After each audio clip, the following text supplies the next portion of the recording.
Ya. Dan sampai hari ini keluarga sangat sulit untuk menemui Sudirman. Betul. Penyidik Polda Jawa Barat ini telah melakukan pelanggaran karena menghalang-halangi atau mempersulit keluarga bertemu dengan Sudirman. Padahal penyidik Polda Jawa Barat dalam hal ini di Ditreskrim Polda Jawa Barat itu tidak mempunyai kewenangan untuk menguasai, melakukan pengekangan atau upaya paksa apapun itu agar Sudirman tetap berada di Polda Jawa Barat. Itu penyidik Polda Jawa Barat ini tidak mempunyai kewenangan. Baru yang namanya Anwar ini yang minjemin kaos sama Eki juga semakin memperkuat, menggugurkan BAP yang dikarang, yang diskenariokan oleh Rudiana. Yaitu apa? Di jam menjelang 10 malam Anwar masih bersama Eki sebelum mereka berpisah. Sedangkan di BAP Rudiana jam 10 itu terjadi pembunuh, pemerkosa, pengeroyokan, pelemparan batu dan lain sebagainya. Padahal kesaksian Anwar, temennya Eki, masih bersama Anwar. Ini semakin merontokkan semua alibi argumen yang dibangun oleh Rudiana. Pertanyaannya, kenapa para saksi yang diperiksa oleh Mabes Polri dengan para saksi yang diperiksa oleh Kang Deddy Mulyadi kok saling keterkaitan? Apakah mereka settingan? Assalamualaikum, saya Titin Prialianti, pengacara kampung. Terima kasih banyak ke seluruh masyarakat Indonesia, netizen dan semua yang mendukung apa yang saya lakukan pada saat ini untuk menyatakan kebenaran bahwa 8 terpidana tidak pernah melakukan perbuatan yang dituduhkan. Sebetulnya ini sudah saya sampaikan di 2016.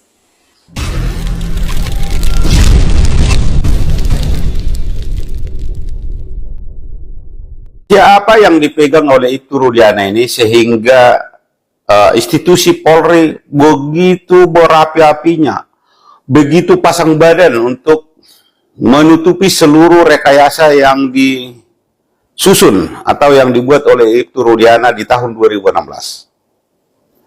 Kalau tidak ada rahasia yang dipegang oleh Ibtu Rudiana, saya tidak yakin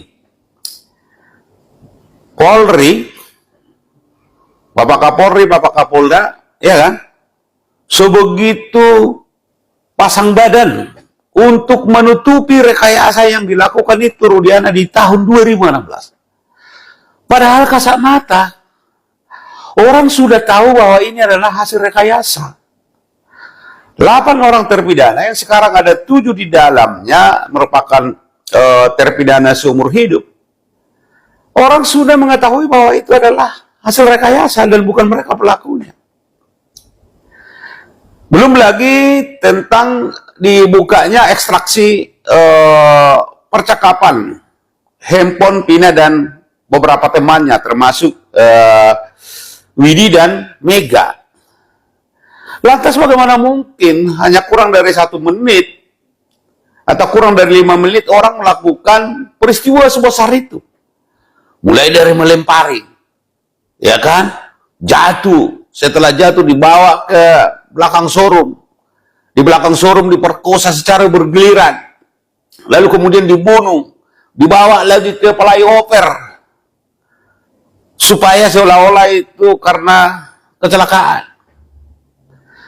Jadi nggak usah lah, Bapak Kapolri nggak usah terlalu pasang badan. Kalau memang sudah terlanjur terjadi misalnya rekayasa itu, ya sudah cukup minta maaf aja. Ibtu Rudiana bisa bernafas lega, ayah Eki kembali lolos dari jeratan kasus Vina Cirebon, baik hukum maupun pelanggaran kode etik. Setelah disebut diperiksa tim khusus di Bareskrim selama 3 hari, hingga dicopot dari jabatannya yaitu Kapolsek Kapetakan, nyatanya posisi Ibtu Rudiana masih aman. Tanpa banyak bicara, Ibtu Rudiana menampakkan diri, membuktikan kabar hoaks perihal dirinya dengan muncul ikut upacara kemerdekaan. Isu Ibtu Rudiana dicopot usai diperiksa Kapolri Listio Sigit Prabowo juga dibantah kuasa hukumnya yaitu Pitro Romodoni. Itu tidak benar ya, kita pastikan hoaks dengan adanya rilis yang telah dikeluarkan oleh Polda Jabar bahwa terkait percopotan itu adalah hoaks, kata Pitra tersebut. Pitra pun mengaku hingga saat ini masih menjalin komunikasi dengan Ibtu Rudiana. Jadi, bagaimana pendapat kalian? Silahkan tulis komentarnya di bawah. Mau lari kemana Rudiana? Kalau memang ya pejabat ada di belakang Rudiana, tolong Pak ya. Kali ini jangan dilindungi ya. Kali ini jangan dilindungi lah Rudiana ya. Kalau ada akun yang membuat namanya Rudi pahlawan rakyat, ya kamu harus dibalik. Rudiana adalah PKI masa kini. PKI 2016 itu harus ditulis ya. Kamu harus tahu. Jangan sok-sokan nulis akun Rudiana pahlawan rakyat, tai itu ya. Kamu harus tahu. Jangan lupa kalau bikin akun ya sebanyak-banyaknya kalian Rudiana PKI 16. Udah kata si Pitra ya, udah jatuh ditimpa tangga, udah anaknya mati ya, rakyat netizen mulutnya jahat. Yang jahat tuh siapa saya tanya? Yang jahat tuh siapa saya tanya? Pitra, hello ya, hello. Yang jahat selama 8 tahun menyembunyikan kasus ini itu siapa ya? Ya, siapa saya tanya ya. Di sisi lain, Aib dan Ibtu Rudiana sulit bantah lagi. Dede punya saksi yang bisa buktikan dirinya tak berbohong soal kasus Vina Cirebon. Saksi kasus Vina, Dede mengungkapkan dirinya memiliki saksi yang bisa membuktikan ia tidak berbohong soal keterangannya. Di tahun 2016, buat Aib dan Ibtu Rudiana sulit memberikan bantahan. Berdasarkan keterangan dari Ibtu Rudiana, pada tanggal 31 Agustus 2016, ia datang ke sekitar penemuan jasad Eki dan Vina karena menduga dua sejoli itu dibunuh. Di sana, ia bertemu beberapa warga, salah satunya Aib dan Dede. Di tempat pencucian mobil, keduanya bersaksi melihat Vina dan Eki dikejar dan dilempari batu oleh sekelompok geng motor. Hingga kini, kasus Vina Cirebon masih belum menemui titik terang karena bermunculan saksi-saksi baru.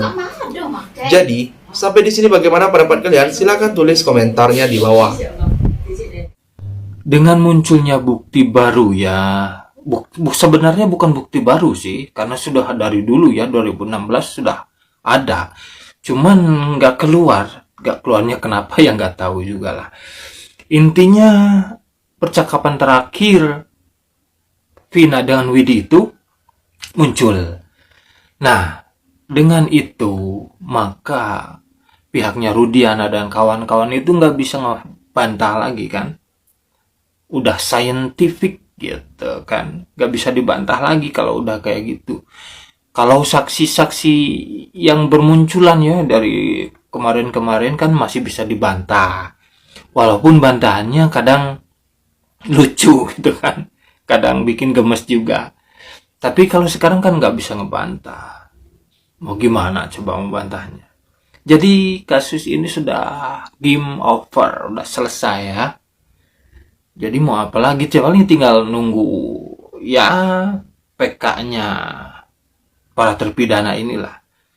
Walaupun ujungnya kita udah paham ya, udah tahu, tapi ya mau gimana, itu memang harus dilakukan. Jadi ya gitu, apalagi paling sekarang udahlah menyambut 17 Agustus.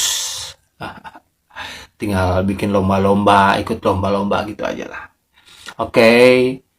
Kalau sukses terus lah buat para pengacaranya yang membela para terpidana ya.